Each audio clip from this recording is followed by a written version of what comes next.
Podcast. Can you just describe how it feels to win that game after those two successive defeats to get the World Cup campaign back on track? Yeah, naturally it was a must-win game, and therefore we knew what we had to do. It was we've been a bit disappointed, obviously, to lose the games that we have so far in the comp, but obviously India at Edgbaston is a massive game. So to put in a performance like we did today, I thought it was a great all-round performance in all aspects of the three different disciplines.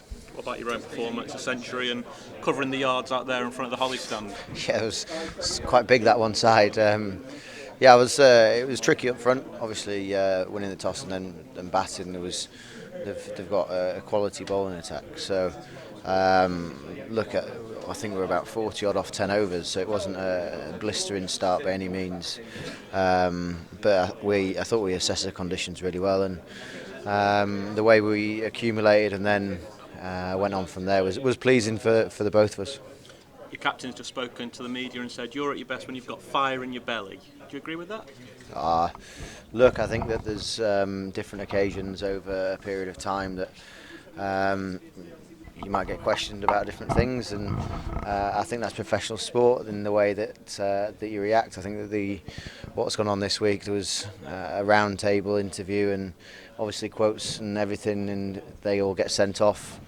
And people interpret them the way they want, but the mood in that room was actually very jovial and very relaxed. So that's part and parcel of it, and at no point have I ever said that any of the country are not behind us. So it was obviously disappointing to see what was written up and what was perceived that I'd said.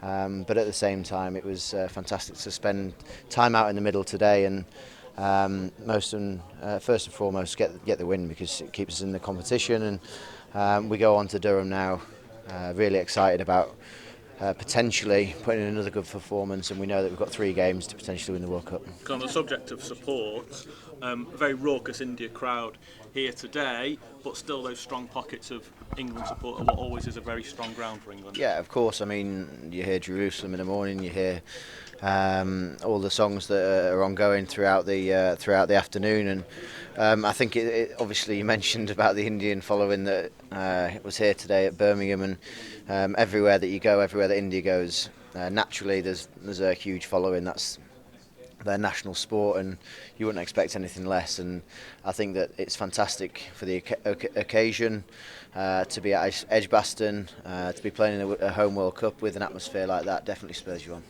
Before today it was 4 games to win the World Cup, now it's 3. Yeah, exactly. I mean, you just have to take it as it comes.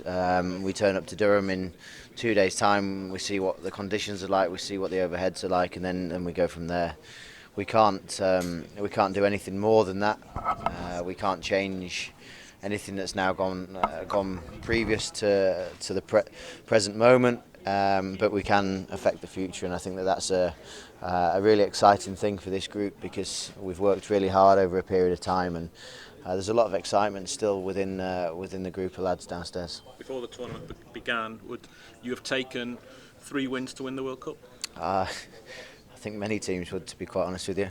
I think to be in the framework, to be able to, as you mentioned, win 3 games to potentially lift the World Cup is one thing, but we know that if we need to put in a performance that warrants that, and we've got to be excited about putting those performances in.